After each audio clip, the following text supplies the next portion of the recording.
Assalamualaikum warahmatullahi wabarakatuh. Perkenalkan, saya Zakia Zahra dari kelas akuntansi 2B. Di video kali ini, saya akan menjelaskan materi pengantar akuntansi 2 yang berjudul kas.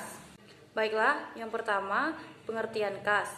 Jadi, kas atau cash merupakan aset paling liquid yang dapat perusahaan miliki. Saldo cash berarti bahwa sebuah perusahaan memiliki uang tunai di tangan dan dapat menggunakan uang itu sesuai keinginan atau kebutuhan.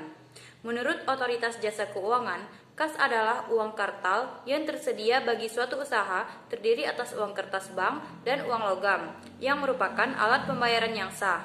Dalam perusahaan bukan bank, cek, wesel, dan surat berharga lain yang dapat segera dijadikan uang. Sedangkan menurut standar akuntansi keuangan, kas adalah alat pembayaran yang siap dan bebas digunakan untuk membiayai kegiatan umum perusahaan. Kas ini sendiri memiliki 3 karakteristik, yaitu yang pertama, aset perusahaan yang paling mudah dicairkan.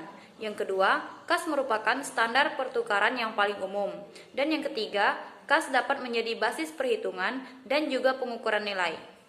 Kemudian, kas ini sendiri bisa didapatkan dari berbagai sumber, seperti yang pertama, mendapatkan dana melalui penjualan investasi. Yang kedua, adanya emisi saham atau penambahan modal oleh pemilik perusahaan dalam bentuk tunai. Yang ketiga, terjadi penurunan atau berkurangnya aktiva lancar selain kas yang penerimaan dana imbangi dengan adanya penerimaan piutang, adanya penjualan secara tunai, dan sebagainya. Kemudian yang keempat, terdapat pengeluaran surat tanda hutang baik jangka pendek atau sering disebut dengan wesel maupun utang jangka panjang, obligasi, hipotek, dan lainnya, serta bertambahnya hutang yang dengan penerimaan dana yang mengimbangi. Kemudian yang kelima, penerimaan tunai karena bunga, sewa, atau dividen dari investasi, sumbangan atau hadiah maupun adanya pengembalian pembayaran pajak pada periode sebelumnya. Jadi yang termasuk ke dalam kas, yang pertama uang tunai. Uang tunai ini adalah uang berwujud kertas dan logam yang berlaku untuk pembayaran. Yang kedua, travel check. Merupakan cek yang bank umum keluarkan. Penggunaannya dapat melayani pihak nasabah yang ingin melakukan perjalanan atau traveling dalam waktu tertentu dengan jarak yang jauh. Yang ketiga, kasir cek. Kasir cek ini mirip dengan travel check yang sama-sama bank umum sebagai pembuat. Hanya terdapat tujuan yang berbeda, yaitu untuk melayani pihak lain. Yang keempat, wesel pos. Wesel pos merupakan dokumen yang bisa digunakan sebagai uang tunai. Yang kelima, cek. Cek merupakan sebuah dokumen yang bisa perusahaan terima sebagai pembayaran dari pihak lain. Yang keenam, uang perusahaan. Uang perusahaan adalah uang perusahaan yang memang tersimpan di dalam bank yang bisa diambil sewaktu-waktu. Kemudian, yang tidak termasuk ke dalam kas ada deposito berjangka atau time deposit. Adalah uang simpanan di bank yang hanya bisa cair dalam jangka waktu tertentu. Yang kedua ada perangko. Yang ketiga ada uang yang telah tersedia untuk tujuan tertentu. Misalnya, uang itu menyebabkan penggunaannya yang terikat. Contohnya adalah dana pensiun. Yang keempat, cek mundur atau post date check. Merupakan kategori dana yang belum bisa Anda anggap cash sebelum waktunya tiba. Selanjutnya, kas memiliki 2 jenis. Jenis yang pertama yaitu kas kecil atau petty cash. Petty cash berupa uang yang disediakan oleh perusahaan untuk membayar berbagai pengeluaran yang jumlahnya relatif kecil dan tidak ekonomis jika dibayarkan dengan cek. Jenis yang kedua yaitu kas di bank. Kas di bank berupa uang perusahaan yang berada di rekening suatu bank. Biasanya digunakan untuk pengeluaran yang jumlahnya besar dan tidak mungkin diberikan langsung karena jumlahnya besar dan rawan dari segi keamanan. Kemudian, pengendalian kas ada 2. Yaitu penerimaan kas dan pengeluaran kas. Penerimaan kas dapat dikendalikan dengan cara yang pertama, mencatat semua penerimaan kas dengan segera. Yang kedua, menyetor ke bank semua penerimaan kas pada hari yang sama.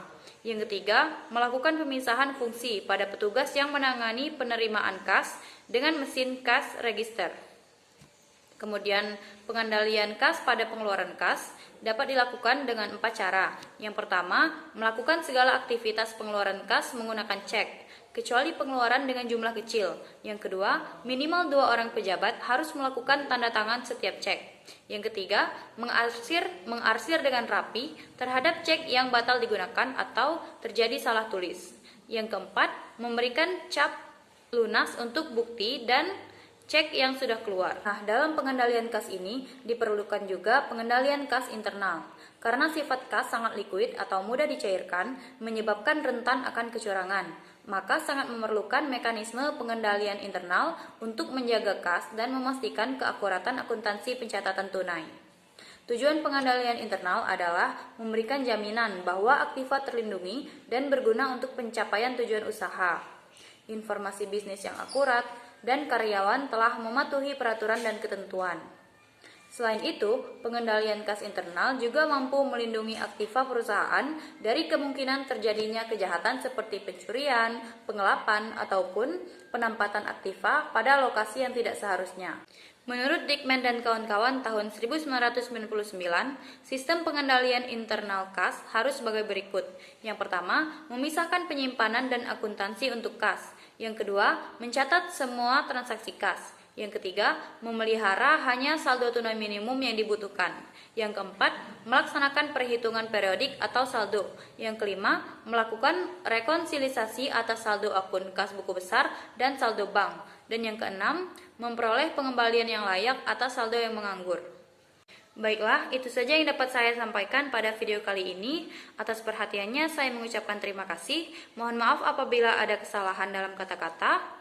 Kemudian, semoga video ini bermanfaat dan mudah dimengerti. Wassalamualaikum warahmatullahi wabarakatuh.